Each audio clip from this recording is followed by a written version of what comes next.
Hello students, আমার চ্যানেলে তোমাদেরকে স্বাগত। শুরু করছি ক্লাস 12-এর থার্ড সেমিস্টারের রাষ্ট্রবিজ্ঞান ক্লাস। আমার চ্যানেলে যারা নতুন আছো তারা অবশ্যই আমার চ্যানেলটা শেয়ার করো, সাবস্ক্রাইব করো, আর পাশে থাকা বেল আইকনটি প্রেস করে রেখো। আমি অলরেডি কিন্তু ক্লাস 11-এর ফার্স্ট সেমিস্টারের ইতিহাস ক্লাস করাচ্ছি, রাষ্ট্রবিজ্ঞান ক্লাস করাচ্ছি। ক্লাস 12-এর কিন্তু আমি অলরেডি ইতিহাসে 2টি ক্লাস করিয়ে দিয়েছি। এখন আমি শুরু করছি ক্লাস 12-এর থার্ড সেমিস্টারের রাষ্ট্রবিজ্ঞান ক্লাস। প্রথম থেকে ভিডিওটা শেষ পর্যন্ত দেখবে, একটু স্কিপ করবে না, ঠিক আছে? তোমাদের 40 নম্বর এমসিকিউ তোমরা নিশ্চয়ই জানো, আমি সিলেবাস নিয়েও আলোচনা করেছি। সুতরাং 40টা এমসিকিউ নিয়ে এমসিকিউ অ্যান্সার করতে গেলে কিন্তু যথেষ্ট পরিমাণে পড়াশোনা করতে হবে, ঠিক আছে? শর্ট প্রশ্ন কোথা থেকে আসবে কেউ জানে না, সুতরাং টেক্সট বইটা খুঁটিয়ে পড়তে হবে এবং টেক্সট বই খুঁটিয়ে আমি কিন্তু তোমাদের রিডিং পড়াবো এবং তারপরে তোমাদের সেখান থেকে তলায় দাগ দিয়ে দেবো, তোমরা খাতায় তুলে নেবে এবং আমি পরে আবার তোমাদের কিন্তু শর্ট প্রশ্ন দিয়ে দেবো, ঠিক আছে? দেখো শুরু করি। প্রথম দেখো যে চ্যাপ্টারটা আছে, দ্বিতীয় বিশ্বযুদ্ধের পরবর্তী সময় আন্তর্জাতিক সম্পর্ক। এই চ্যাপ্টারটা প্রথম অধ্যায় ক্লাস 12-এর থার্ড সেমিস্টারের রাষ্ট্রবিজ্ঞানের। চলো শুরু করি ক্লাসটি, ঠিক আছে? দেখো, বেশি কথা বাড়াবো না, আমি পুরোপুরি রিডিং পড়াবো। যেগুলো তলায় দাগ দিয়ে দেবো তোমরা সেগুলো কিন্তু অবশ্যই খাতায় আন্ডারলাইন করে নেবে, তোমাদের খাতায় লিখে নেবে, আমি দাগিয়ে দেবো, তোমরা খাতায় তুলে নেবে, ঠিক আছে? দেখো বলছি, দ্বিতীয় বিশ্বযুদ্ধোত্তর পর্বে আন্তর্জাতিক সম্পর্কে ঘটে যায় এক যুগান্তকারী পরিবর্তন। আন্তর্জাতিক রাজনীতিতে এই সময়কালটির গুরুত্ব বিশাল।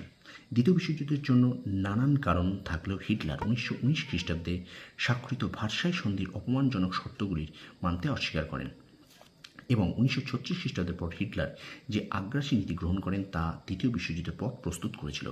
1939 খ্রিস্টাব্দ থেকে 1945 খ্রিস্টাব্দ পর্যন্ত ছিল দ্বিতীয় বিশ্বযুদ্ধের কালপর্ব। তাহলে 1939 খ্রিস্টাব্দে কিন্তু এই দ্বিতীয় বিশ্বযুদ্ধ শুরু হয়েছিল, ঠিক আছে? আর এই 1919 সালে কিন্তু ভার্সাই সন্ধি হয়, ঠিক আছে? ভার্সাই সন্ধি কত সালে হয়? 1919 সালে হয়।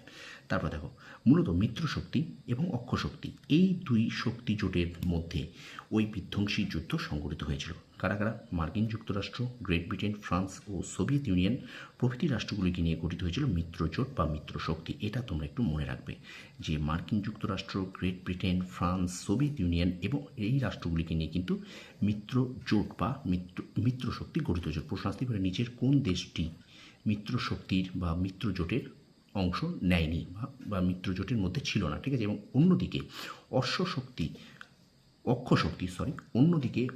অক্ষশক্তির জোটভুক্ত দেশগুলি ছিল জার্মানি, ইতালি, স্পেন, জাপান প্রভৃতি। তাহলে মিত্রজোট কোনগুলো? না মার্কিন যুক্তরাষ্ট্র, Great Britain, France, Soviet Union. আর অক্ষশক্তির জোট কোনগুলো? না জার্মানি, ইতালি, স্পেন, জাপান। এটা কিন্তু তোমাদের এমসিকিউ আকারে দিতে পারে, ঠিক আছে? তারপর দেখো, 1945 খ্রিস্টাব্দের 2 সেপ্টেম্বর এই যুদ্ধের পরিসমাপ্তির পর, তাহলে 1945 সালের 2 সেপ্টেম্বর তারিখটা তোমরা মনে রাখবে, এই দ্বিতীয় বিশ্বযুদ্ধের কিন্তু পরিসমাপ্তি ঘটে। পরিসমাপ্তির পর বিশ্বশক্তির ভরকেন্দ্র এই প্রথম ইউরোপ থেকে স্থানান্তরিত হলে আন্তর্জাতিক সম্পর্ক এক নতুন দিকে বাঁক নেয়। কারণ মিত্রশক্তিভুক্ত দেশগুলির মধ্যে কেবলমাত্র সোভিয়েত ইউনিয়নই ছিল সমাজতান্ত্রিক মতাদর্শের অনুপন্থী রাষ্ট্র। তাহলে মিত্রশক্তি দেশগুলির মধ্যে কোন দেশটি ছিল সমাজতান্ত্রিক মতাদর্শের অনুপন্থী? না শুধুমাত্র সোভিয়েত ইউনিয়ন, ঠিক আছে? তারপর দেখো, দ্বিতীয় বিশ্বযুদ্ধের শক্তি বৃদ্ধির তাগিদে বিশ্বের বৃহৎ পুঁজিবাদী রাষ্ট্রগুলি সোভিয়েত ইউনিয়নকে এক প্রকার বাধ্য হয়ে নিজেদের জোটভুক্ত করেছিল। কিন্তু এতৎসত্ত্বেও বলা যায় মতাদর্শগত বিরোধের কারণেই মূলত মার্কিন যুক্তরাষ্ট্র এবং সোভিয়েত ইউনিয়নের মধ্যেকার সম্পর্ক ছিল বিদ্বেষমূলক ও অবিশ্বাসপূর্ণ। পারস্পরিক ঘৃণা ও সন্দেহের মনোভাবকে তারা যুদ্ধের প্রয়োজনে যথাসাধ্য গোপন রেখেছিল। দ্বিতীয় বিশ্বযুদ্ধের একেবারে অন্তিম লগ্নে এসে বিশ্ববাসী যখন নিশ্চিত যে জাপান আত্মসমর্পণ করতে চলেছে, ঠিক সেই সময় নিজেকে একমাত্র পারমাণবিক শক্তিধর রাষ্ট্র হিসেবে প্রতিষ্ঠা করতে আমেরিকা জাপানের হিরোশিমা এবং নাগাসাকি শহরে 1945 খ্রিস্টাব্দের 6 আগস্ট এবং 9 আগস্ট ফ্যাটম্যান এবং লিটিল বয় নামক দুটি পারমাণবিক বোমার বিস্ফোরণ ঘটায়। এখান থেকে কিন্তু ভীষণ একটা গুরুত্বপূর্ণ শর্ট প্রশ্ন আসবে যে হিরোশিমা এবং নাগাসাকিকে কত তারিখে এই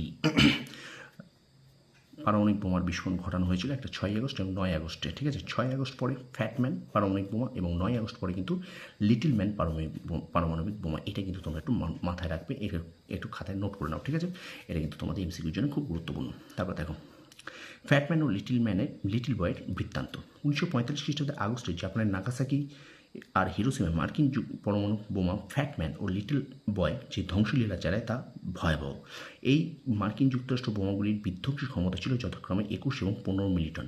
মাত্র কয়েক বছর পর 1950 খ্রিস্টাব্দের গোড়ার দিকে দুই বৃহৎ শক্তি মার্কিন যুক্তরাষ্ট্র ও সোভিয়েত ইউনিয়ন যে ধরনের পরমাণু অস্ত্র মজুত করে তার ক্ষমতা দাঁড়ায় 10 থেকে 15,000 কিলোটন। ঠিক আছে, তো স্টুডেন্টস আমি এই পর্যন্ত আজকে ফার্স্ট ক্লাসটা শেষ করলাম। তোমরা দেখতে পেলে এখান থেকে আমি যেগুলো দাগিয়ে দিয়েছি সেগুলো অবশ্যই তোমরা একটু খাতায় নোট করে নাও। ঠিক আছে, যেমন হিরোশিমাতে কত সালে পারমাণবিক বোমা বিস্ফোরণ হয়, না 6 আগস্ট, না আর নাগাসাকিতে 9 আগস্ট, এবং সেই দুটো পারমাণবিক বোমার নাম কি, একটা ফ্যাটম্যান এবং লিটল বয়। ঠিক আছে, তারপর দেখো এখানে যে সোভিয়েত মিত্রশক্তিগুলির মধ্যে সমাজতান্ত্রিক দেশ কোনটা ছিল, সোভিয়েত ইউনিয়ন। এখানে তারপর দেখো যে ভার্সাই চুক্তি কত সালে হয়, তারপরে দেখো দ্বিতীয় বিশ্বযুদ্ধ কত সালে শুরু হয়, দ্বিতীয় বিশ্বযুদ্ধ কত সালে শেষ হয়, কত তারিখে শেষ হয়, এবং মিত্র জোট শক্তি কোনগুলো এবং অক্ষশক্তি জোট কোনগুলো, এগুলো তোমাদের খাতায় নোট করে রাখো। ঠিক আছে, অবশ্যই তোমাদের কিন্তু এগুলো শর্ট প্রশ্নের জন্য এমসিকিউ আকারে কিন্তু ভীষণ গুরুত্বপূর্ণ হতে চলেছে। ঠিক আছে, ভিডিওটা ভালো লাগলে অবশ্যই আমার চ্যানেলটা শেয়ার করবে, সাবস্ক্রাইব করবে, আর পাশে থাকবে বেল আইকনটা প্রেস করে রাখবে। তোমরা তোমাদের সাফল্য কামনা করি। আর আমি কিন্তু কন্টিনিউ তোমাদের ক্লাস 12-এর থার্ড সেমিস্টারের ইতিহাস, ভূগোল এবং রাষ্ট্রবিজ্ঞানের ক্লাস দিয়ে যাবো। ঠিক আছে, অবশ্যই আমার চ্যানেলটা শেয়ার করো, সাবস্ক্রাইব করো, আর পাশে থাকবে বেল আইকনটি প্রেস করে রাখো। ধন্যবাদ।